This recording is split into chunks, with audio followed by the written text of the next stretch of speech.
मैं हुसैन सुल्तान रणभूमि न्यूज़ में आपका स्वागत करता हूं। चुनाव का तापमान बढ़ता जा रहा है। चुनाव प्रचार में प्रत्याशी तेज़ी आ गई है, जगह जगह चुनाव प्रचार कर रहा है। वहीं पर इस चुनाव के दौरान एक पार्टी से दूसरी पार्टी में जाने का भी मामला चल रहा है।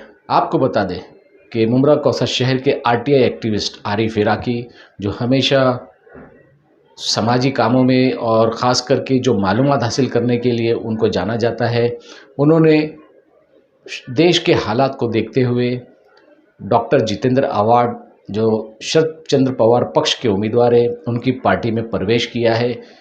और इस प्रवेश के दौरान एक पत्रकार परिषद का भी आयोजन किया गया था। इस पत्रकार परिषद में आरिफ इराकी ने कब्रिस्तान और दीगर जो विकास के काम है उसको लेकर बात की। आपको बता दें कि हमेशा से मुमरा कौसा शहर में जब से कब्रिस्तान बना हुआ है उसको लेकर विवाद चल रहा है, आरोप प्रत्यारोप जारी है। वहीं इस पत्रकार परिषद में आरिफ इराकी ने बताया कि जो हेर फेर का मामला है उसकी क्या वजह रही, क्यों हेर फेर किया गया, और अब जो सवाल उठा रहे थे कि ये कब्रिस्तान इल्लीगल है लेकिन उसकी मान्यता मिल गई ही। इन तमाम बातों को लेकर पत्रकार परिषद में क्या जानकारी दी आरिफ इराकी ने, आइए देखते हैं हमारी इस खबर में। अस्सलाम वालेकुम। सबसे पहले तो मैं शुक्रिया अदा करता हूँ मेरे भाई शरीफ भाई का, जिन्होंने मुझे पार्टी से लिए, और बहुत सारे लोग और भी हैं जिन्होंने कन्विंस किए मुझे यह पार्टी में ज्वाइन करने के लिए, और सिर्फ मुमरा के विकास के।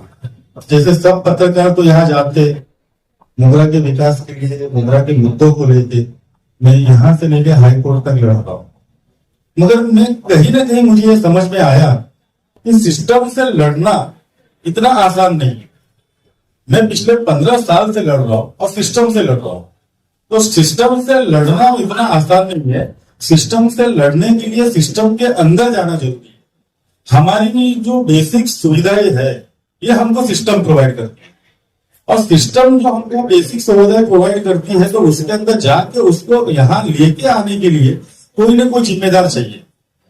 मैंने अपने लेवल पे 15 साल किया, आप सबको मालूम है, मैंने बहुत सारे प्रेस कॉन्फ्रेंस दिया उस सिलसिले में, मगर कहीं ना कहीं ये स्टैंड, जैसे हमारे माननीय जितेंद्र अवार्ड का शमीम भाई, शानू भाई और भी एनसीपी शरद पवार के जो नेता है, इनका स्टैंड मुझे कहीं ना कहीं सही लगा कि हो सके इनके साथ ज्वाइन करके मैं मुमरा का कहीं ना कहीं भला कर पाऊं।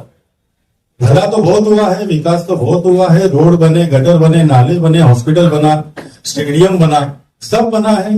जो लोग अंधक का चश्मा लगा के घूम रहे हैं उनको ये नहीं दिख रहा है, मगर जो मुमरा के लोग हैं, जिन्होंने 1993 देखा, जिन्होंने 1995 देखा, जिन्होंने 2005 देखा, उनको मालूम है कि मुमरा के अंदर कितनी तरक्की हुई है। हम उस वक्त मुमरा में रहे 1988 से, हमने देखे हैं खड्डे वाले रोड से हम गुजरते थे, मगर अल्हम्दुलिल्लाह अल्लाह का एहसान है, आज वो रोड के अंदर बहुत तब्दीली आ गई है। हॉस्पिटल आ गया, 2009 के बाद हॉस्पिटल का प्रस्ताव आया माननीय जितेंद्र अवार्ड साहब के आने के बाद। गार्डन्स, रोड्स, स्टेडियम, और सबसे बड़ा मसला जो है वो है कब्रिस्तान। जो हमारी इधर के सबसे बेहतरीन चीज जो माननीय जितेंद्र अवार्ड साहब ने हमको दिए हैं वो है कब्रिस्तान। भले ही लोग कुछ भी बोल रहे हैं, मगर 50 गुंठे की एक जगह जो खाड़ी के किनारे थी उसको खाड़ी से दूर लेके आके सर्वे नंबर 55, 56, 57, 58 गांव मुमरा, ये मैं आपको बोल रहा हूँ, गांव मुमरा। तो सच्चाई तो पूरा मुमरा जानता है कि ये जो कब्रिस्तान, इसको लाने में माननीय जितेंद्र अवार्ड साहब का बहुत बड़ा रोल है। जिनके पास ओरिजिनल डॉक्यूमेंट्स है, वो डॉक्यूमेंट्स अगर सही तरीके से स्टडी करे तो उनको मालूम पड़ जाएगा कि ये कब्रिस्तान इधर लाने के अंदर माननीय जितेंद्र अवार्ड साहब ने बहुत मेहनत की। अपना कब्रिस्तान सर्वे नंबर 107 में था जो 50 गुंठा था, और जो खाड़ी के एकदम लग के किनारे शिया कब्रिस्तान के बाजू में है, जो ओरिजिनल हमारा रिजर्वेशन था 2011-12 के अंदर, उसको सर्वे नंबर जो है 64, 65, 67, 68 के अंदर जो ट्रांसफर किया गया वो माननीय जितेंद्र अवार्ड साहब के मांगनी पे ट्रांसफर हुआ है। उसके लिए बाकायदा प्रेस कॉन्फ्रेंस हुए, लक्ष्य वेदी हुए, मीटिंग्स हुए, महासभा के ठहराव हुए, सब हुए, मगर लैंडलॉर्ड का जो इशू चल रहा था, जैसे मित्तल का इशू चालू था, तो मित्तल का जो इशू था मित्तल का जो इशू था वो ये था कि भाई 50 गुंठे की जगह आप हमारा 5 एकड़ क्यों ले रहे? आप तो 50 गुंठे की कब्रिस्तान की आप 50 गुंठे की बात करो, उसमें लीगल फॉर्मेलिटीज हुए और मित्तल वो देने को तैयार नहीं था।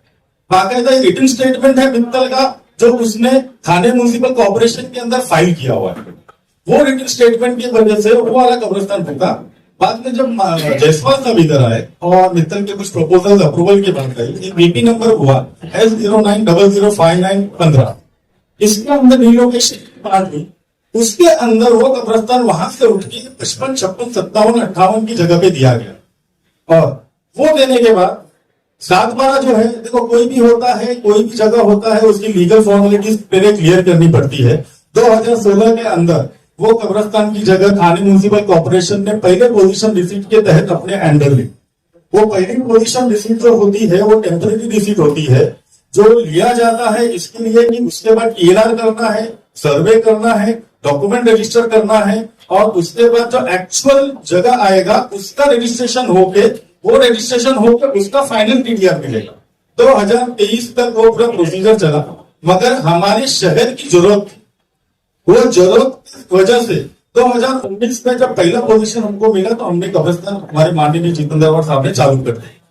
2023 के अंदर फाइनल टीडीआर का रिसीट मिला। आपके पास अगर वो दोनों है, आपके पास अगर वो दोनों पोजीशन रिसीट है तो आप बाकायदा जाइए वो सर्वे नंबर्स पे।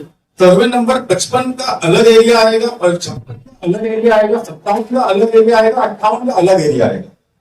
और आपका जो फाइनल पोजीशन हुआ उसके अंदर सर्वे नंबर, दोनों के सर्वे नंबर पे एक्चुअल जो जगह लिया गया उसके अंदर फर्क है। इसके लिए एक टेम्परेरी पोजीशन रिसीट होता है और एक फाइनल पोजीशन रिसीट होता है, जो सर्वे करने के बाद टीएमसी जो है टीडीआर के रूप में जगह वाले को देती है। 2023 के अंदर जगह वाले को टीडीआर दिया गया और उसके बाद फाइनल उसका लेआउट उस पर डाला गया। तो इसके अंदर यह है कि भाई 7/12 घूम चुका है। आज का जो नया डीपी है उसके अंदर वो जगह पे कब्रिस्तान का रिजर्वेशन आ चुका है, तो लीगलिटी हो चुकी है। अगर कोई भी चीज होती है उसकी लीगलिटी थाने म्युनिसिपल कॉर्पोरेशन के एडीटीपी से ही होती है, और एडीटीपी ने बाकायदा वो साइन करके उसको अप्रूवल कर चुका है।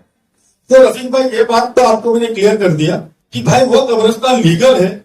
हाँ, अगर हमारे भाई लोग को नहीं समझ में आ रहा है या उनका ऐसा कोई मसला है तो आप टीएमसी में जाके पूरे पेपर निकाल सकते हैं, उनके पास अवेलेबल है। 7/12 घूमने के बाद वो जगह जिस नाम पे है उसकी मालकी हो जाती है। ये जो अगर जगह का बिजनेस करता है उसको मालूम है। अच्छा आरिफ भाई, कब्रिस्तान से रिलेटेड एक और सवाल है। अभी भी कब्रिस्तान को लेकर चुनाव में मुद्दा हो रहा है कि पानी निकलता है, तैरते हुई लाशें जो है कब्रों में दिखी है, वीडियो भी मौजूद है। तो बीच में एक आइडेंटिटी अमीन सयानी मुंबई के उनका और आप लोगों का कुछ राब्ता हुआ था, और उसके बाद उनके डायरेक्शन पे आपने वहां पर कट मारने का कुछ काम किया था।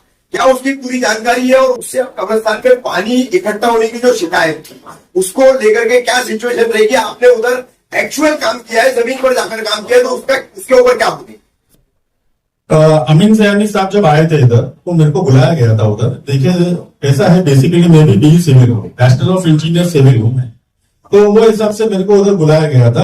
तो डॉक्टर अमीन सयानी, इंजीनियर अमीन सयानी जो आए थे, तो उनके बोलने के हिसाब से स्टेशन पॉइंट सर्वे किया गया। स्टेशन पॉइंट सर्वे ऐसा होता है कि जमीन का जो लेवल है वो लेवल का पूरा डिसीजन होता है कि किधर खड्डा है, किधर ऊपर है, किधर नीचे है, वो सर्वे करके उनको भेजा गया।